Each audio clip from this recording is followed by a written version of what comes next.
Welcome to Supply Chain Now, the voice of global supply chain. Supply Chain Now focuses on the best in the business for our worldwide audience, the people, the technologies, the best practices, and today's critical issues, the challenges and opportunities. Stay tuned to hear from those making global business happen right here on Supply Chain Now. Hey, good morning, good afternoon, good evening, wherever you may be. Scott Luton and Tandreia Bellamy here with you on Supply Chain Now. Tandreia, how you doing today? I'm great, Scott. How are you doing today? We're doing wonderful, wonderful. And I love that shade of green. It's gorgeous. Thank you so much. I appreciate You that. bet. And summery too. And we got plenty of summery going on here with the heat in the Atlanta area, huh? Absolutely. Tandreia, we have got a outstanding show coming up here today, right? Me and Tandreia have a question for you. Are you feeling overwhelmed with your high volume shipping? Are you losing sleep at night? Maybe even losing a few of your 9 lives? Well, hey, stay tuned because we're going to be sharing 5 game-changing strategies, not just to conduct and execute on your high volume shipping, Tandreia, but to dominate your high volume shipping. We've got a been there, done that business leader that will be telling us all about it. Now, Tandreia, you have just about seen it all in global supply chain, given all of your experience, right? Should be an outstanding show here today, huh? Looking forward to it, Scott. And it's perfect timing. All right. It is time to get to work. I want to welcome in our featured guests here today, Justin Cramer, co-founder with ProShip. All right. Justin, how you doing today? Great, Scott. Thanks for having me. So, Justin, I've been doing some homework on you, right? And I want to share a couple of things. First off, today is not only Culinarians Day, right, where we show appreciation to all those culinary professionals out there.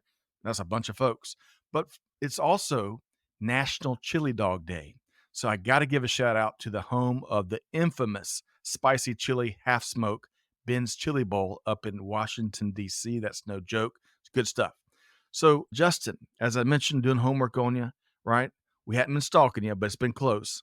We hear that you are a culinary dynamo when it comes to smoking meats, which is where you spend a lot of your free time when you're not doing big things in the industry. So what's one of your favorite dishes, Justin?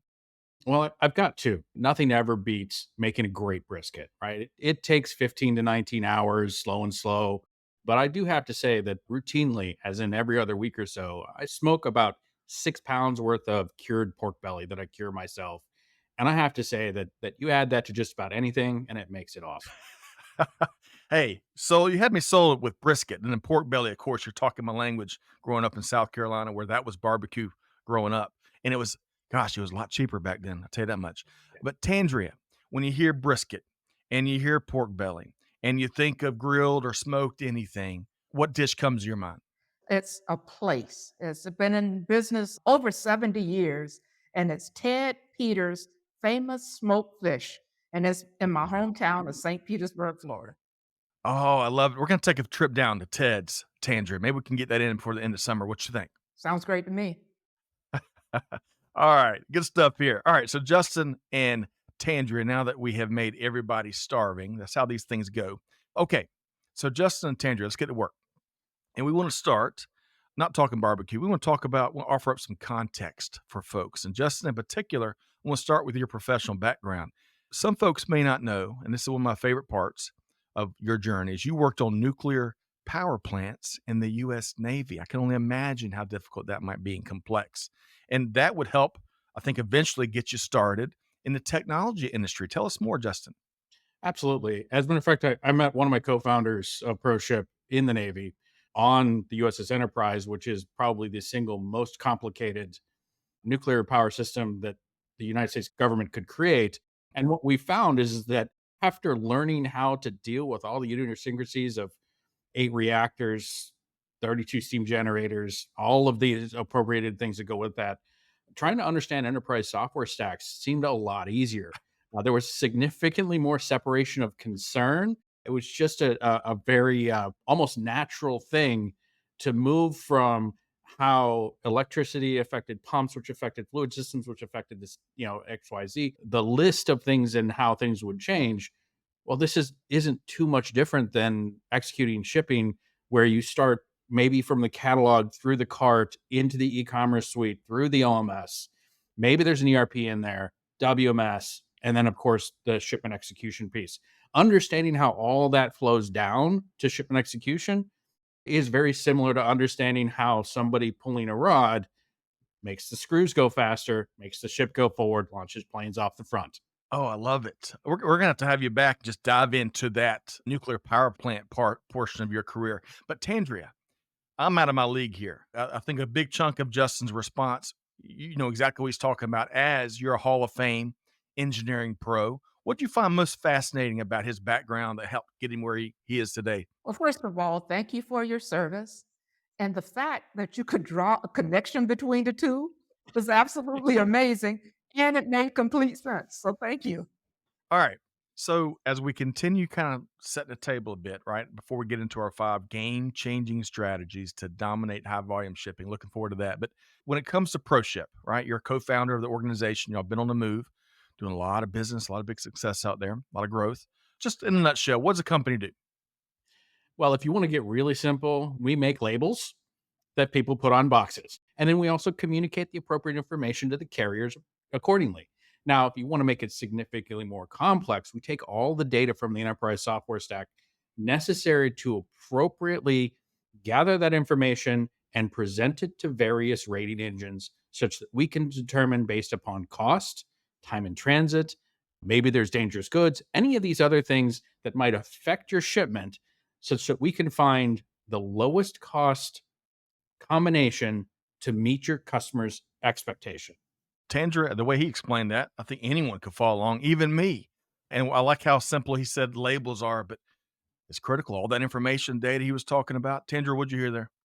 Because I was with UPS for so long, being able to go from everything being done manually to almost it's impossible to do it manually in today's world, making that connection and him understanding exactly all of the bells and whistles and the connections is something that I think is underrated because there is a lot involved. Supply chain is the details that Justin was kind of laying out in his response there for sure. You were talking about complexity a few minutes ago, Justin, especially with your background, some of the things you did, nuclear power plants and technology and all points in between. It is a very complex environment, has been, right? Some old challenges have been around since the beginning of time, and then some new disruption, more unique challenges. So when you survey the high volume shipping market right now, Justin, what trends or pain points really stick out in your mind? Well, if we're really talking about pain points, there's one pain point that kind of existed 20 years ago when we started, but now everybody feels every day. And that is the volatility, the rate of change. And if you're unable to keep up with the rate of change on the details, the decisions that are executed by your software suite or by your people are going to be incorrect.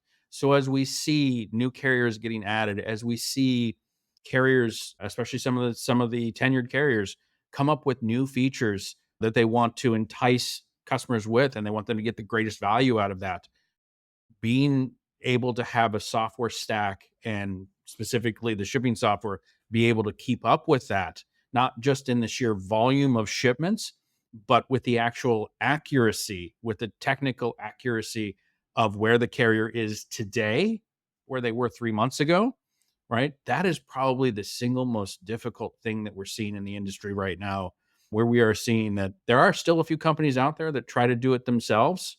They try to gather all the APIs together, Yep. but those are changing rapidly. Due to security needs, we're seeing carriers switch from an old XML-based solution to new RESTful JSON with OAuth security. You don't need to know what all these are. Just understand that these changes are necessary Right. in order to ensure that as we go forward, not only do you get great functional features, but you get great security at the same time. Tandra, I tell you, some of the things I captured from what Justin was laying out there, and I want to call one out. If you're not losing a little bit of sleep, at least a little bit, from a cybersecurity concern standpoint, you need to check your pulse because I'll tell you, it's an incredible environment, dangerous environment. But the velocity, the pace of business where Justin started, of course, how that plays into the need for real-time visibility and information, and even more challenging, real-time decision making, fast, confident, accurate, successful decision making. And of course, more apropos to this conversation, active, effective, successful carrier management. But Tandrea, what'd you hear there in terms of how complex the environment is? Again, just thinking about my background, the pace of change, whether it's retail compliance, whether it's compliance with different dangerous goods regulations, whether it's understanding the carrier constraints.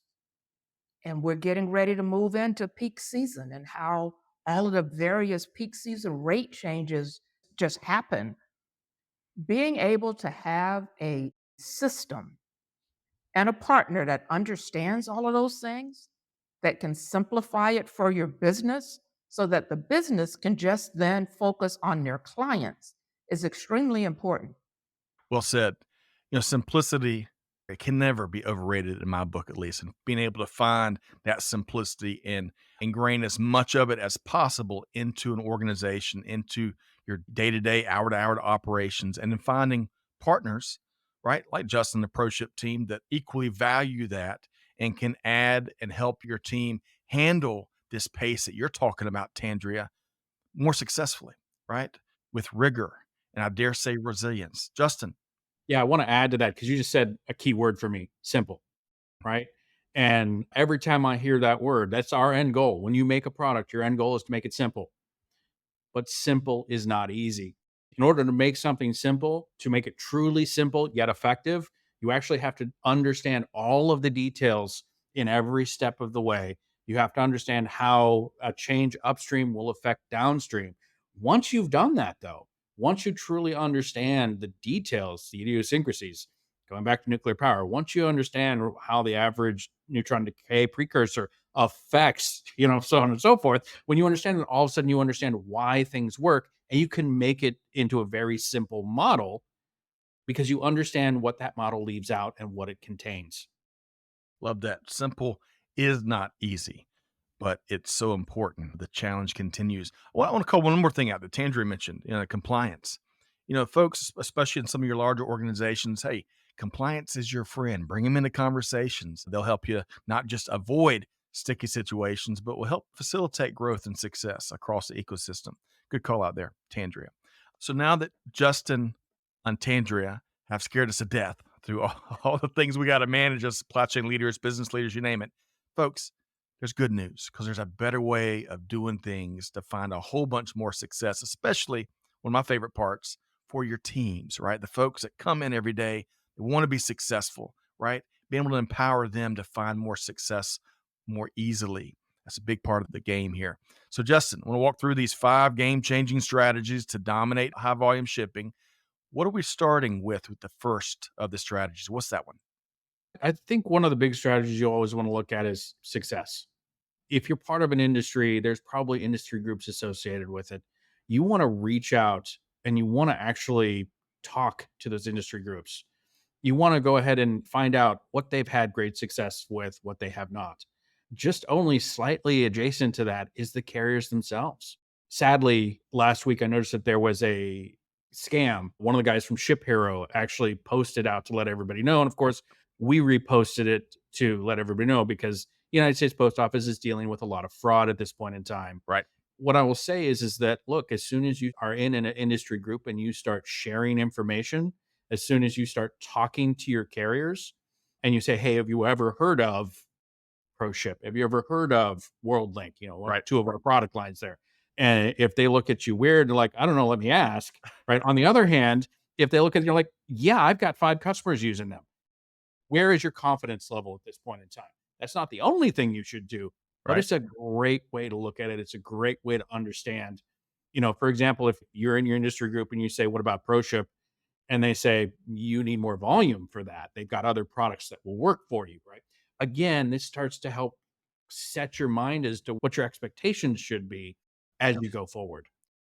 So I think we're going to get a bonus strategy here today because gathering market intel, leaning into those industry groups, leaning into your carrier network, right? Putting your finger on the pulse, seeing what they're seeing, challenges, solutions, successes, speed bumps, you name it, cannot be overstated. And it may sound old fashioned in many ways, right?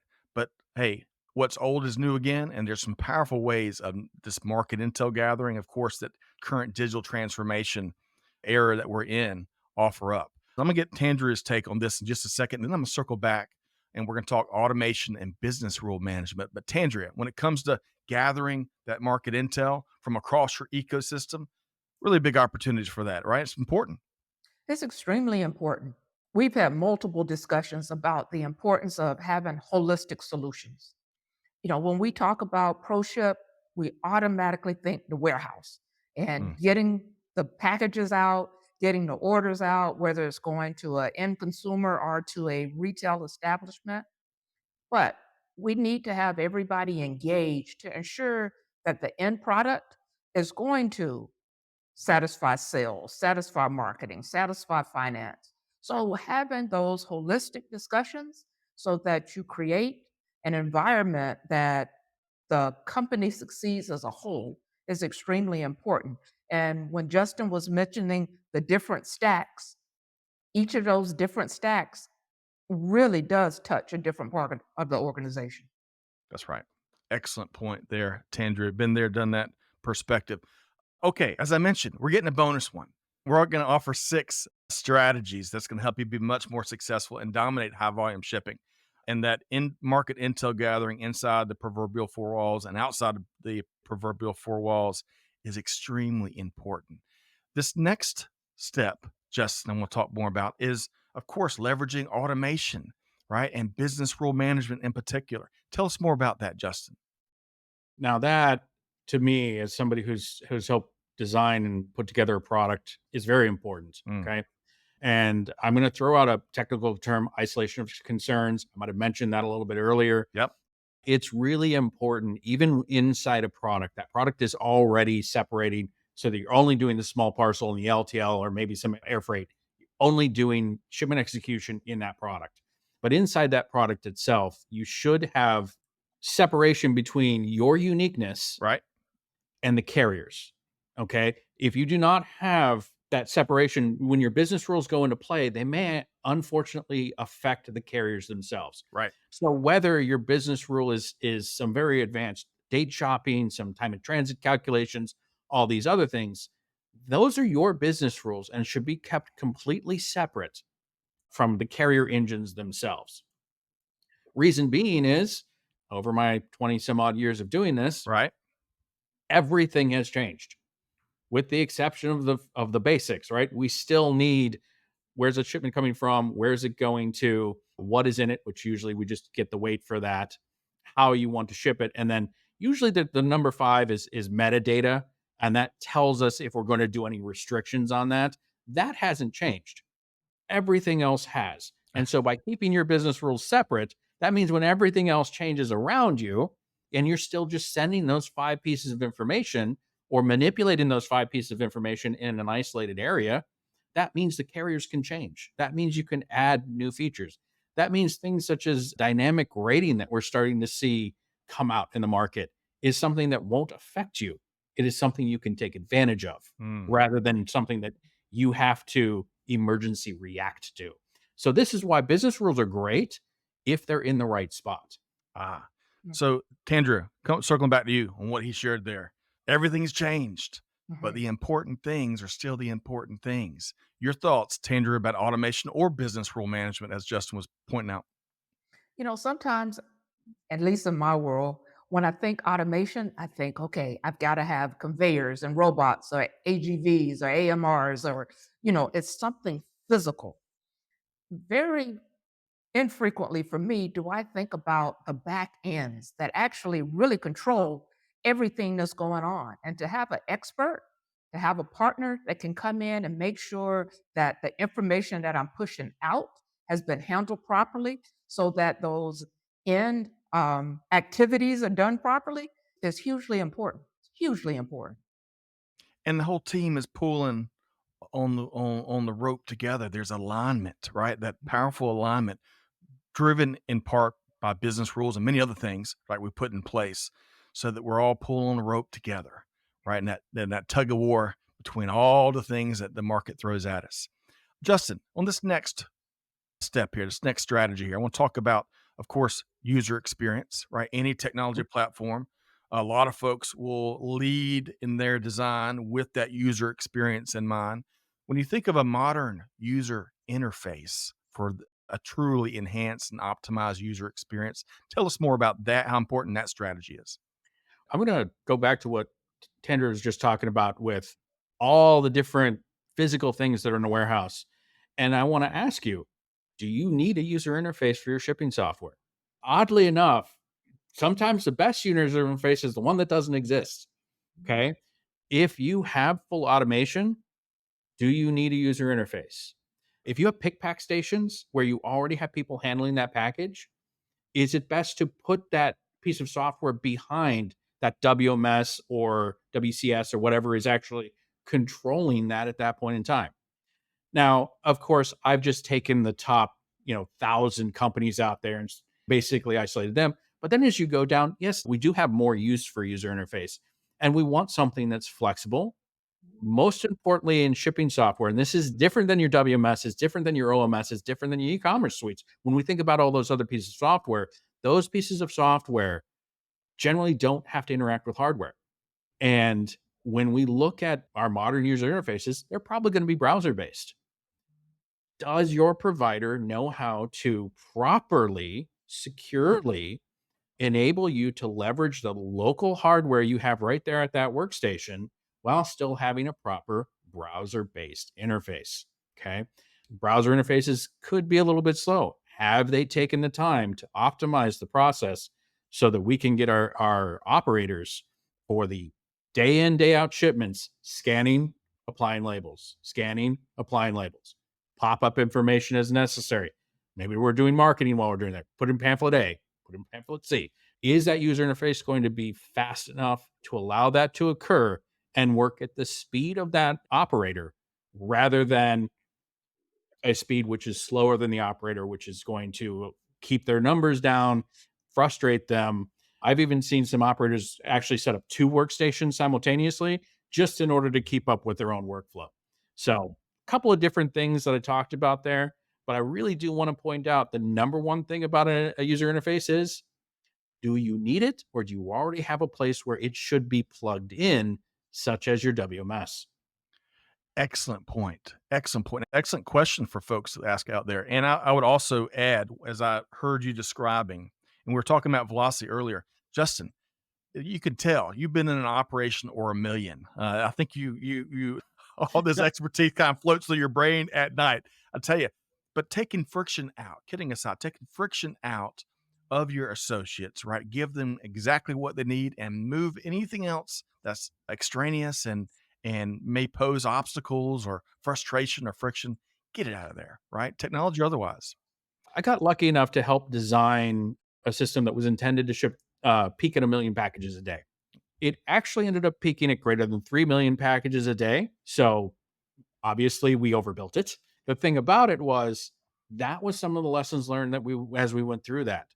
How do we use a dedicated user interface, I should say, only when you need to? And how do we leverage all of the other pieces of software that users are already interacting with in order to actually execute things as efficiently as possible, maximizing the use of people for what they're good for, which is quality control, all these other things that give it that human touch and doesn't seem like it was just poured in by a bagging machine. Right. Creativity, customer service, so many things that the human factor is excellent at. Tandrea, before we move to the next strategy where we're going to be focused on optimizing for enterprise level complexity, which I think is going to be a big one. I'm looking forward to Justin's perspective. We covered a lot of ground on this second strategy, right? This user experience, frontline user experience in many ways. What'd you hear there, Tandrea? That the best user interface has no need for a user interface. I love that. When we talk I do about too. simplifying, that's as simple as it gets. Excellent point there. Excellent point. And those volumes he was talking about earlier, you've seen that and more, Tandra. 3 million packages a day. I can only imagine the scale in your background, Tandra, you've seen. Let's move on to the third strategy here, right? We're going back to something we've touched on a couple of times, and that's complexity, right? We've touched on simplicity and complexity, and folks, the battle wages on since the beginning of time. So, Justin, we talk about really powerfully optimizing for that enterprise level complexity, right? Walk us through that strategy. All right. So here, I'm going to harken back to simple. Simple is not easy. I'm also going to kick over to my brother and sister and are or were in the Marine Corps, and the Marine Corps' statement of slow is smooth, smooth is fast. Okay. The only reason both of those work is when you actually dig down and understand not only where things need to occur, but what your actual goals are, such that you can segment out what's necessary. Usually, if you are an enterprise shipper, you already have a separation of concerns. As I mentioned before, you have a separation of concerns between your ERP, your WMS, maybe an OMS is in there, your e-commerce suite.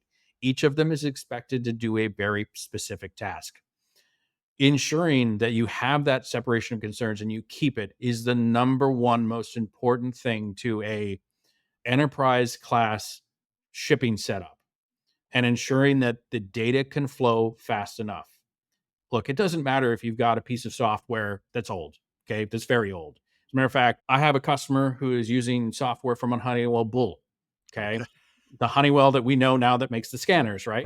They Right. used to make computers, okay? Now they stopped making hardware for those computers in 1973, the year I was born. And yet still I have a customer that is actively functioning with it. By intelligently pulling information from that, we are not slowed down by that process, and we're able to actually meet the needs of the throughput for that customer. Okay. So it's not about age. Sometimes it's not even about the technology. We can still, if needed, use flat files.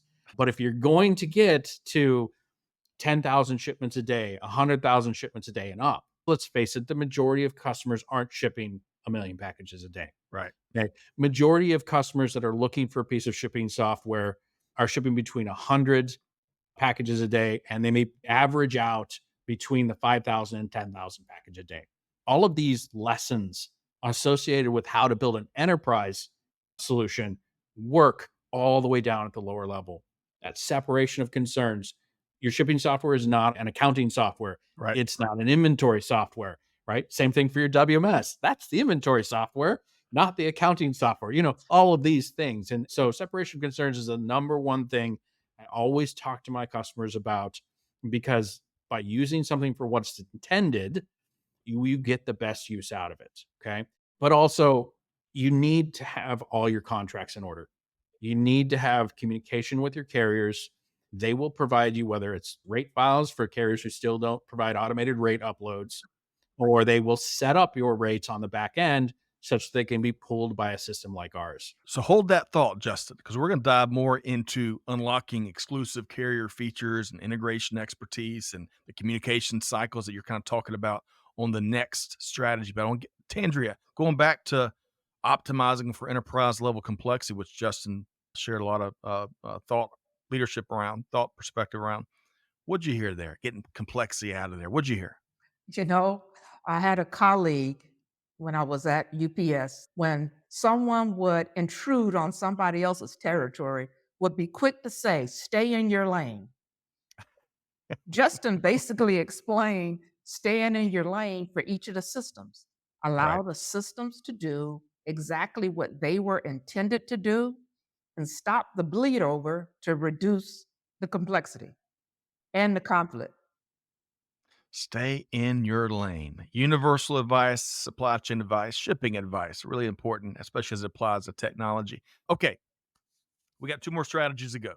And I want to pick back up where Justin was talking about at the end of his last response, talking about the carriers, right? So, Justin, key strategy here, how we can unlock really important and exclusive carrier features and lean into that integration expertise that will help us move faster and be more successful. Justin, your thoughts here on this fourth strategy? So, really, a lot of that comes around, and it's odd. You'd think I'd start with separation concerns here again because it's important, but no, it starts with relationships. Honestly, the carriers are moving things so quickly. Their representatives are going out to various customers pitching these things. And it's not uncommon for us to get a call from a customer or from a carrier who's got a potential customer for us that says, hey, can you implement this new feature? And having a partner in your multi-carrier shipping software who can do that is extremely important. Mm. Having carriers that are willing to work with your multi-carrier shipping provider is extremely important. Whether it is, traveling out to New Jersey to meet with a particular team from that carrier, down to Atlanta, down to Memphis. And if you're familiar with why I would go to those places, you understand why we would be getting great information from the carriers. But no, it's actually really important that there be a relationship. And sometimes those relationships are quantified, right? UPS has a UPS Ready program. They have their Ready Partner of the Year. FedEx has their Compatible Solution program. They have their Solution of the Year, right? And various carriers have other things. Look at it. And again, though, the reason this is so important, and I'm going to go back to the early 2000s where we spent 1 month a year updating things. Now we spend 6 calendar months a year with a team of 20 updating carrier changes. Without that relationship, we would need even more people because we would do things even later. So when you are talking about taking advantage of these things, oddly enough, I'm going to say the relationship between the software provider and the carriers is extremely important, because sometimes what is written and what is expected are two different things. So the carrier specs are great, but without somebody to explain, well, when do we round these numbers, right? All of a sudden, you no longer have great rates, or you no longer have accurate rates. Okay. If you don't have accurate rates, do you trust your shipping software anymore? All of a sudden, you no longer are creating compliant maxi codes or compliant PDF 417s, right? If your shipments have to be relabeled by the carrier, that's not a great way to take advantage of these new features. Mm. So, Tandrea, one of the many things that Justin shared there that I really like, and I love each time this comes up in these conversations, it's creating an environment where the carriers can be successful. So you can be a shipper of choice. You can build a relationship that leads to good business for all parties across the ecosystem. But Justin shared a lot more around how you can unlock and develop relationships with carriers that can lead to all sorts of features and integrations, and most importantly, outcomes. What did you hear there, Tandrea? I heard it would be mind boggling to try and do this without a partner like ProShip. I mean, you think about them being the experts at what they do and how much time they put into ensuring that it works and that it works properly and that it gives you the correct outcomes. I just can't imagine trying to do that as a company on my own. Yeah. So first off, you're going to get a Supply Chain Academy award for the beautiful, dramatic way you just expressed your your last perspective. You kept us hanging on for every syllable as you shared. I loved it. But secondly, and I bet Justin, I bet you made his day for sure, and a pro ship team's day. At a higher level, I think one of the great points you're making there, Tandrea, is our teams, our organizations, the industry, we've got to turn to technology, right? I'm a big believer in the human factor, right? One of my favorite parts of this whole technology imperative age that we're living in is how more and more organizations are using that again to empower, to enhance, to help the human factor find more success and open up new doors of opportunities. But the cold hard truth is we can't do it without technology, pro ship or otherwise. And I think that was a big part of your last response. So well said there, Tandrea. And I will give you your Oscar later, my friend. You know, the other thing though, aside from the complexities, if you don't do it right in a lot of industries, it's going to cost you money. There are, chargeback, there's retail compliance, there's just having a setup where you end up not using the right carrier and it costs you more, not using the right service levels and it costs you more. So in this Yep. case, not only do we need to keep it simple, but we need to make sure that we keep it as cost effective as possible. And mistakes in this area really can cost you hard dollars. Excellent point there. We had planned, Justin and Tandrea, to talk about this fifth strategy weeks ago. And then I think all of a sudden in the last week, this becomes much more relevant, right? Because we're talking about ensuring operational continuity Mm. with automatic updates and, of course, minimizing and eliminating downtime.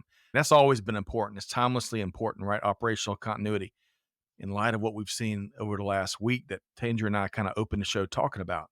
Justin, tell us, especially as it means to dominating high volume shipping. Tell us more.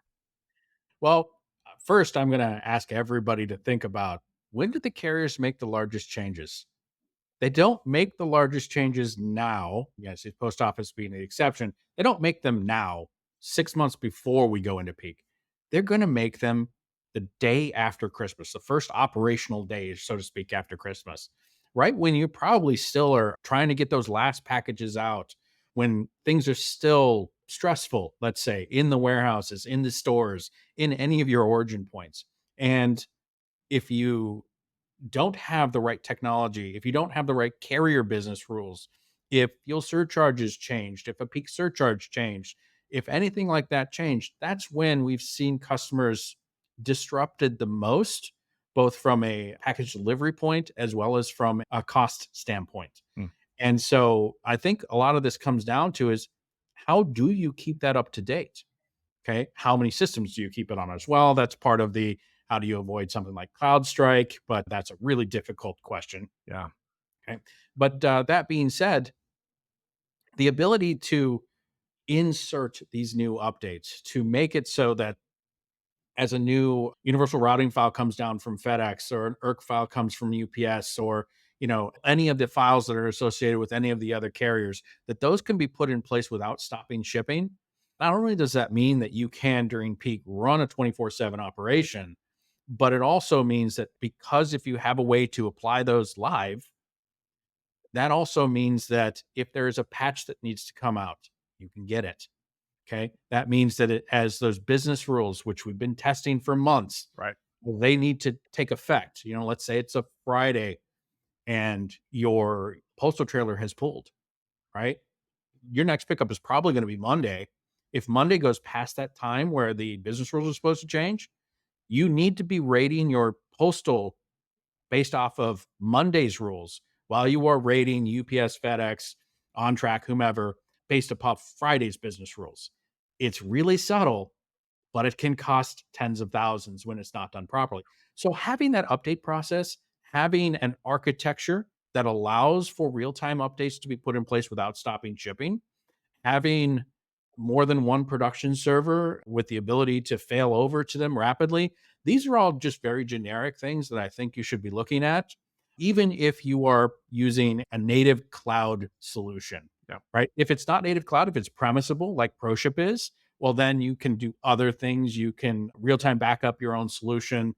We've seen a lot of different ways to do it. And again, though, that gets down to the relationship level between you and the vendor. Right. Hopefully your vendor will give you the information necessary to allow you to leverage the backup strategies you may already have in place. However you get there, when it comes to ensuring operational continuity, Justin shared a lot of different things you can turn to, including his organization, as he should, because ProShip has been on the move. But Tandreia, before we move in, we're going to move into kind of story time. We're going to share some examples of business leaders here in just a second that have been acting on these strategies and others that Justin's going to share with us. But Tandreia, what'd you hear there? What's important that you pull out and put in front of our audience there? I think communication. Sometimes you don't even know where your failure points are, your weak points are, or what things can go wrong. So being able to have little people that are necessary, that are looking out for that, number one, but also communicating that, number two, so that the team is fully aware of all of the things that have to take place to make it seamless, again, for their clients. Well said, Tandreia. All right.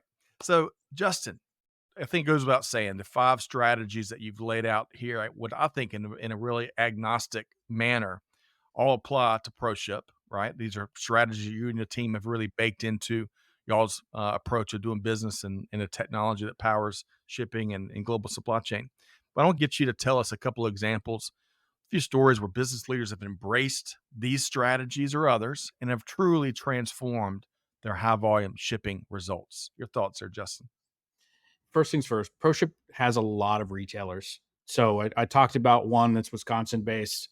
We've got others that you can see on our website, like Alta and GNC, Petco. There's a lot more than that. And really what it comes down to is all of them have looked at their solutions, looked at their needs. They have told us what their limitations are, and then told us what their expectations are. And for almost all of them, it boils down to a single thing. And that is finding the best way to meet a customer's expectation for the lowest cost possible. Hmm. That might mean executing from a store.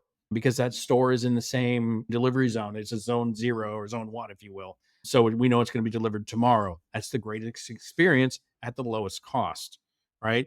If we're going across country, looking at multiple different carrier service levels to see which hits the lowest cost. And coming soon, actually looking at, do we ship it today or do we ship it tomorrow? Because as we see dynamic rating start to take effect, if lanes are full today, they may not be as full tomorrow. Hmm. And if the service level will still meet the customer's expectation, it might be better to hold this package until tomorrow morning. Okay. So there's a lot of things that we're looking at. There's a lot of things that our customers, retailers especially, and of course, you can't talk retailers without talking about 3PLs, because who do 3PLs usually ship for? Retailers and manufacturers, right? So really, that's what it comes down to for our biggest 3 customer segments is that. Now, as you move over into a regulated or healthcare, right, which we separate the two of those regulated, usually Department of Defense, FAA, something of that nature. You still have to worry about some other things, but usually there's a lot more control over data because now you're no longer working with PII, personally identifiable information, but you're working with PHI, personal health information. Hmm. And I'm going to tell you that the practices that you use in healthcare work really well for some of the most targeted industries out there, retailers, to help ensure that they don't have data breaches.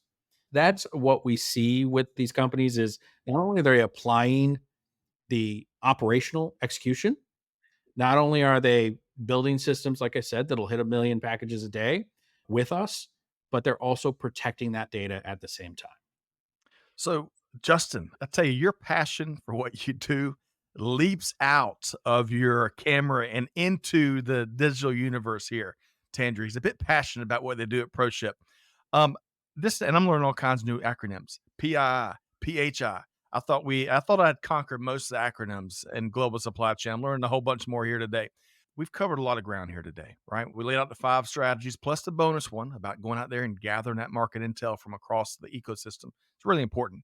Folks can sleep on that one a lot, I think, because we can kind of get stuck in the day to day, getting things done.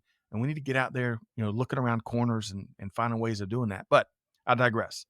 For folks, if they wanted to get started today, to start on that path to dominating high volume shipping, what's one thing folks can do today, Justin? I've got to send them to ProShipping.com. That's PROSHIPINC.com.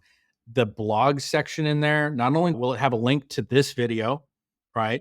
All the other videos we've done, there's individual articles if you want to understand. Oddly enough, our single most popular page on our entire website is parts of a label. I mean, think about it. If you're not used to shipping and you look at a label, it might as well be written in Chinese, right? Or Mandarin, I guess I should say.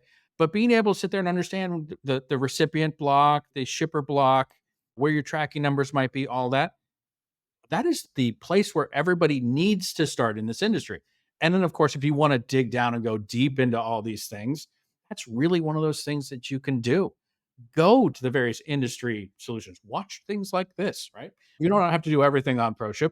I will be out with one of the presidents inside UPS at Parcel Forum in Dallas this year. And that's where we're going to be talking about some very interesting changes that UPS is trying to lead in the market. So when you head to Dallas, you have to report back to me and Tandreia the food scene, right? The place to get delicious barbecue or brisket or steaks, you name it, and what maybe to avoid. Okay, can we have you back to do that, Justin? You know what? I'd love to do that, but I never leave the Gaylord when I go there. I'm from DFW straight there, but I will find some good places to eat. I'm sure you stay busy in a lot of those conversations out there, industry conversations. But Tandreia, in a second here, we're going to make sure folks know how to connect with Justin beyond what we've shared in the ProShip team. We got a couple resources we're going to share with folks. But I want to go back and go ahead and ask the patented key takeaway. We've covered a lot of ground here today. I offered up a lot of strategies that folks can take outside of working with Justin and ProShip, or they can make the call and of course, leverage Justin and the team equally as much there. Big opportunity. But what is one key takeaway from today's conversation, Tandreia, that folks can't forget? Even if it takes something, if they got to double up on their ginkgo biloba to make sure their memory can hang on to it, what must folks not forget about this conversation? Actually, this is going to be an easy one, and that's keeping it simple. The level of complexity that Justin has described is amazing. I was with the UPS for 34 years, and there's so many things that he's brought up about shipping, the act of shipping, the systems that are involved in shipping, complexities in shipping, the things outside of what I would normally think about. It has been extremely enlightening, but it also has been quite perplexing that there are people that do this without some outside expertise. We had a great conversation the last time we were together about ROI and really understanding where your ROI is coming from. Here, if you don't know where you're losing money, it's hard to really quantify the benefit of something like this. But after a conversation like this, I would really have some conversations with experts to try and delve into what I may be missing when I'm looking to implement a system like this. Been there, done that. Take it from Tandreia. At least have the conversations, folks. Right? And I'm probably preaching to the choir to our audience because we've got the smartest audience in all of global supply chain. I can assure you. One of the things I take away from Justin and the team is Justin doesn't shy away from any questions, no matter how tough or complex. He is ready, folks. He and the team are ready. I can assure you. All right, good stuff here today. Tandreia Bellamy and Justin Cramer really enjoyed the conversation. And Justin, again, you laid out there, folks want to connect with you. They can venture over to the website, ProShipInc.com. A lot of good stuff. Justin, safe travels to Dallas. And congrats on all the success and growth that you and the ProShip team have experienced. We've been talking with Justin Cramer, co-founder with ProShip. Thanks so much, Justin. Thanks for having me. You bet. Tandreia Bellamy, the one and only. Really enjoyed your perspective here today. And hey, you're leaving here with a Supply Chain Academy Award. I don't know if we can fit it in your awards cabinet. You got so many from your time in industry. But Tandreia, really enjoyed your perspective here today. Thank you so much, Scott. You bet. And folks, make sure you connect with Tandreia Bellamy and Justin Cramer on LinkedIn as well.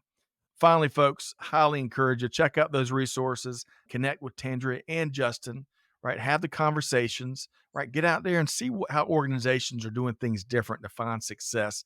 And in this case, to dominate high volume shipping, opportunities abound. So whatever you do, though, here's the challenge, folks, as we wrap up today's conversation. Take one thing from all the brilliance that Tandreia and Justin have dropped on us here today. Take one thing, put it into practice. Your teams are ready. They want to change how business is done. They want to find success each and every day. We got to equip them and empower them with the technology and the know-how to do just that. So with all that said, on behalf of the Supply Chain Now team, Scott Luton challenging you, do good, give forward, be the change that's needed. And we'll see you next time right back here on Supply Chain Now. Thanks, everybody. Thanks for being a part of our Supply Chain Now community. Check out all of our programming at supplychainnow.com and make sure you subscribe to Supply Chain Now anywhere you listen to podcasts. And follow us on Facebook, LinkedIn, Twitter, and Instagram. See you next time on Supply Chain Now.